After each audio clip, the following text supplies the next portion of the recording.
So as we move on to the next step, we'll start working on the grills. First, we'll work on the radiator grills. The radiator grills are right at about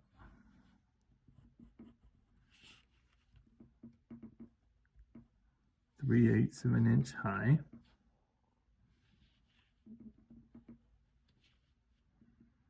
And a little over an inch long.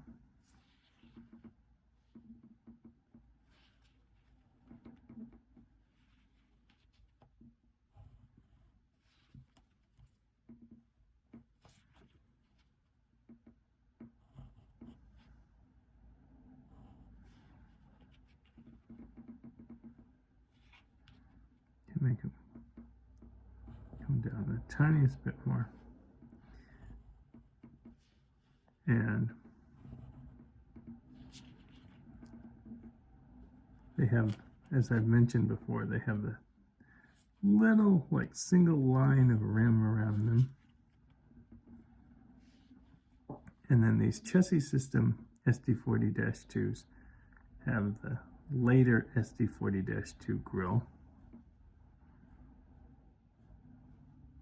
It's just vertical lines.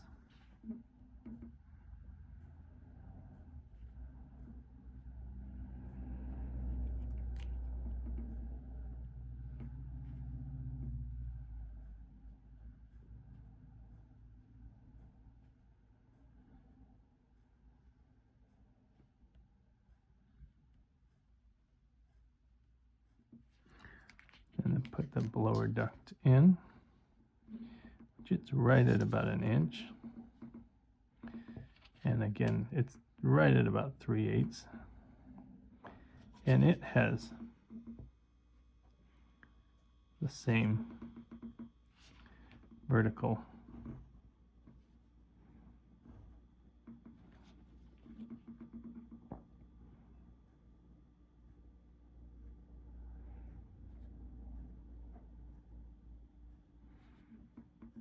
Now on these Chessie System SD40-2s,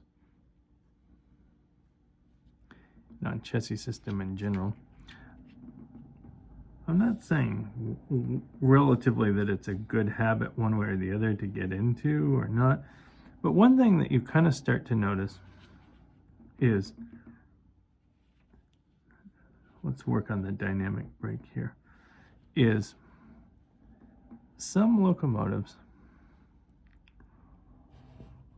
as you can sort of see, as we put these grills in, the Chessie, it's dark blue on the top, it's bright yellow in the midsection, and what you kind of start to notice, this is actually a good thing to start noticing, is what parts of the engine, when you're working on it, what parts of the engine have like dark blues or painted black, like Norfolk Southern engines are painted black, Norfolk and Western engines are painted black. This section of the grill's right 1.5 inches for the radiator grill, for the dynamic brake grill. And the thing about it is like, if this were, for instance, like a Louisville-Nashville engine,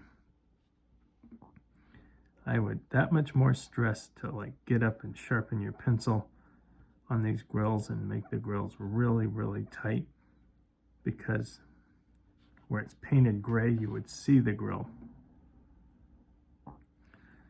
And you would see every last little detail of the grill. But on the Chessie engine, where it's painted dark blue, like considering that Chessie is a very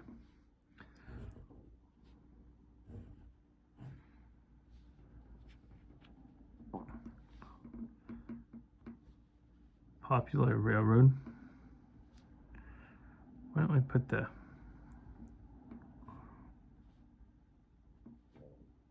radiator fans on the top.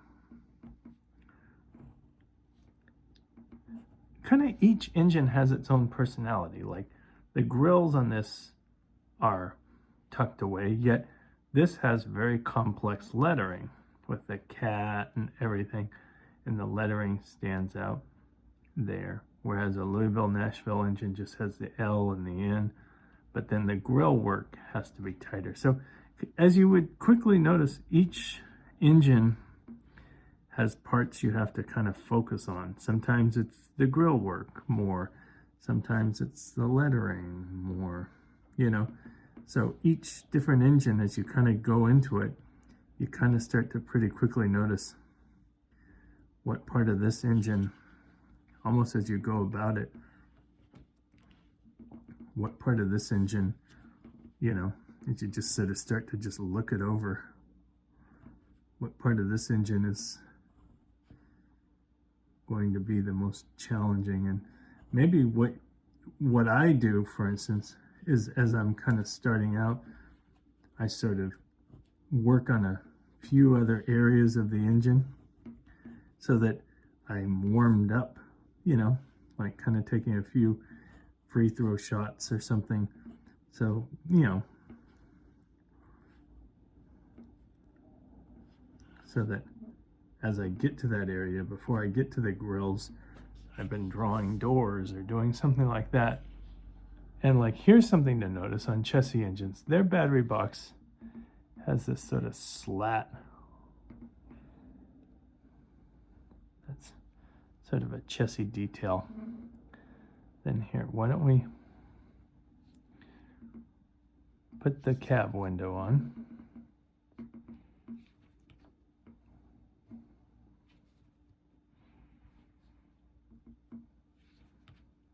And the sunshade.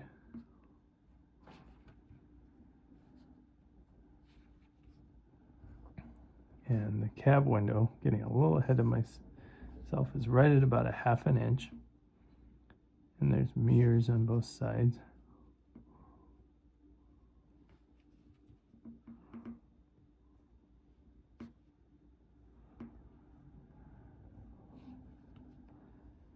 And the one detail we should definitely kind of put in is, we always try to put in this step, is why don't we put the frame, it kind of goes to right about here.